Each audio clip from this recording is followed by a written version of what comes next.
essentially what you do is you've got the storyline, and then I get a storyboard artist. All the action beats are all I storyboard with a storyboard artist, Tom Southwell, who worked with me on Executive Decision. So everything is blocked out what I want to see. But in the case of action sequences, they're particularly crucial. From these, all departments get a full idea of what my ideas are and the scale, as well as the detail of these ideas. From these images, we can all decide how best to achieve it on film. It really involves every department. It's the art department, special effects department, camera department, lighting department. They're all involved in the practical details on how to get all this on film. I needed an aircraft crash that had a bunch of different things happening, not just one crash. I conceived it in 5 separate acts. The first act being the decompression, where the prisoner tries to kill our fugitive Wesley Snipes, causing a hole to be blown in the side of the plane, necessitating an emergency landing. Act 2 is the landing itself, which is on a country road, and my idea was to make the audience feel that everything's okay, that it's been a spectacular decompression sequence, but the pilots have been able to land the plane safely. So the prisoners on board and Tommy Lee Jones with the US Marshal Guards all have a sense of relief for a moment, and then to turn the tables on them and the audience by revealing that there's another danger, which is telegraph poles, and the pilot has no choice but to just plow through them. The wings manage to cut the telegraph poles down for a while, but aren't strong enough to sustain it. That sort of damage for long, and the wing is ripped off, creating an explosion. So now we have inside the plane a Dante's Inferno sequence of the flames being reflected and lighting the inside of the plane when the wing is ripped off, and the exploding air fuel creates this fireball around the plane. That's the third act. The fourth act, what more can happen? Well, what more can happen is there's a curve in the road, which means that they're going to go through the barriers and over what turns out to be an embankment. So the fourth act is the plane plowing over this embankment, down the embankment, and rolling into what turns out to be a river at the bottom of the embankment.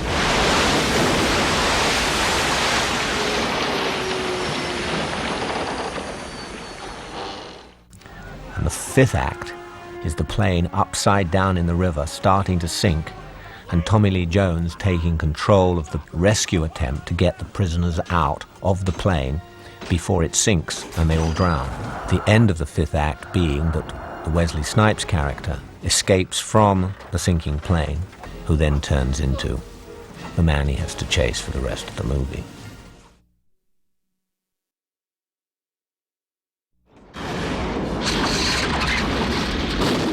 We have an airplane crash, and the airplane crash is really very exciting.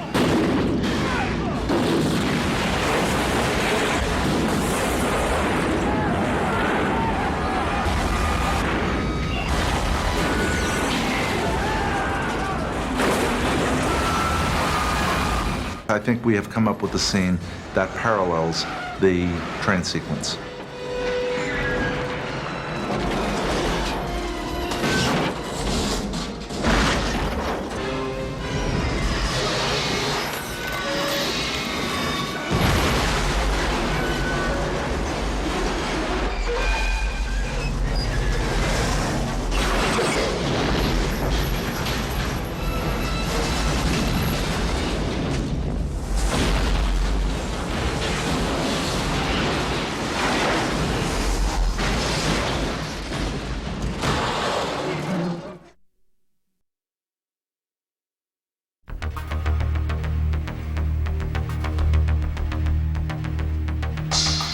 This was one of those locations that took us an enormous amount of effort to find. It had so many requirements that had to be fulfilled. We had to have a road where a plane could land and appear to have a safe landing, and then the road had to have a curve in it so that the plane went over the curve, and then we had to have an embankment plus a river. I think I spent about, I don't know, maybe 3 months total looking for this particular location. It took us to 5 different states, and frequently when you put that much effort into finding a particular location, you come up with 6 or 7 really good choices. This one was really the only one that fulfilled all the requirements, and we were really fortunate to find it.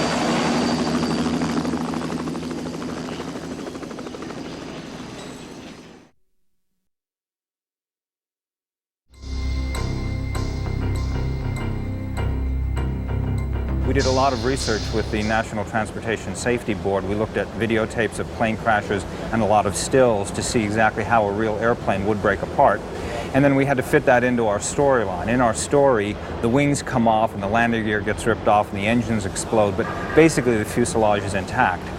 Once we knew how it was going to go through the guardrail on the highway and what the landscape that it was going to tumble down was like and how it was going to land in the river, then we could do things like distress it with the guardrail bashing into the fuselage, how the wing gets ripped off, where the tail section got ripped off and where the explosions were. We had to line that on the highway so that it made logic for the aerial view.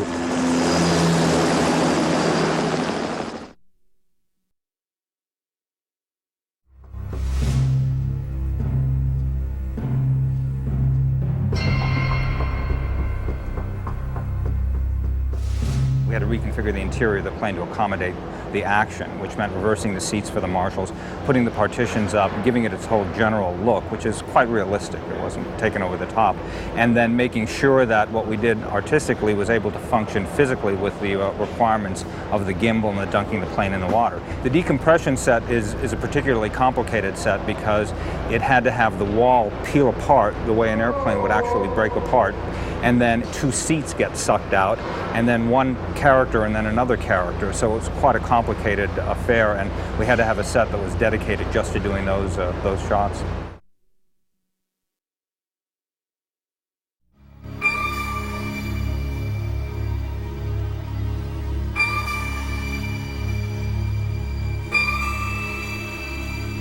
And it was a real plane we used. We went to the aeronautical engineers and worked out that the structure of a plane is so strong that if you suspend it from the center, and you, rather like a rotisserie, you can turn it. It's internally strong enough to be able to do that. So the engineers, very clever engineers, and the special effects guys made this very elaborate gimbal, which enabled us to turn the aircraft, an entire aircraft, without its wings on, of course, 180 degrees. Gimbal is a structure that we make to put a set in to make it tilt and shake and rotate and simulate the action of an actual airplane or a car moving. It's a much simpler affair when you have to do an airplane that just sits there on a rocking gimbal, but when it has to be dunked in water and rotated 180 degrees and tilted every which way, suddenly it becomes a much bigger structural problem. There's basically two joysticks, one to bring it up and down and tilt it, and the other one to rotate it. We can do it manually, or we can put it on a computer so it remembers each move.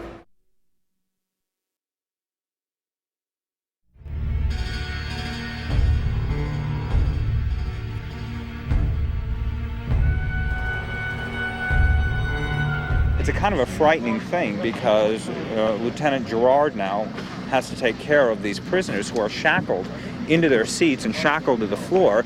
They're upside down, hanging upside down. The whole thing is sinking. Water's coming up over their heads. He's trying to release them to save them, yet they're still prisoners. He's still got to control them. He opens the door, they dive out, and they go to shore, and the plane just sinks under the water. In this case, it's not just the fuselage. It's literally practically the entire plane. It's sitting on a metal rig that has a bunch of kind of large hollow tubes running under it, and they're able to either pump air into the tubes or pump water. And so to raise or lower the plane, they can pump the appropriate amount of air or water, and they've got hydraulics on it that also raises it and lowers it, because we have to see the plane sink as Gerard is trying to get the prisoners out, and he's like the last one out, and right as he's leaving out, the whole front end just finally goes right under the water, and they've got it on pulleys and winches to the shore, and it was a trick.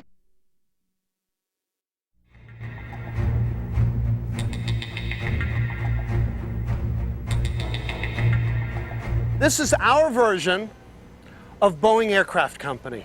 We have 3 different fuselages, 1/6 scale, Boeing 727-200. We've got various wings, we've got flaps, we've got landing gear, we've got electronics that get installed inside the fuselage.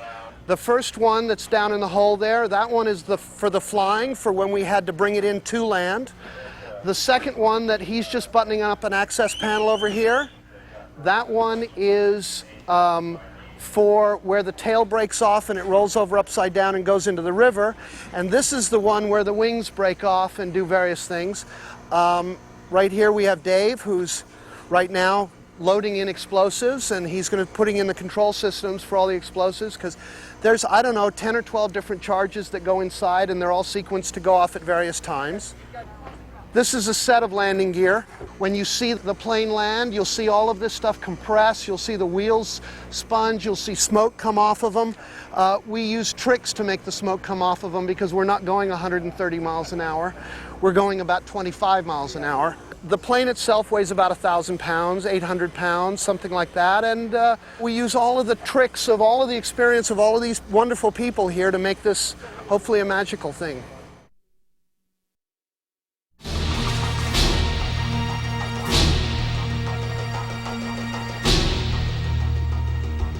This is a 1/6 scale miniature. This 1,200 feet of road is really about 1.5 miles long.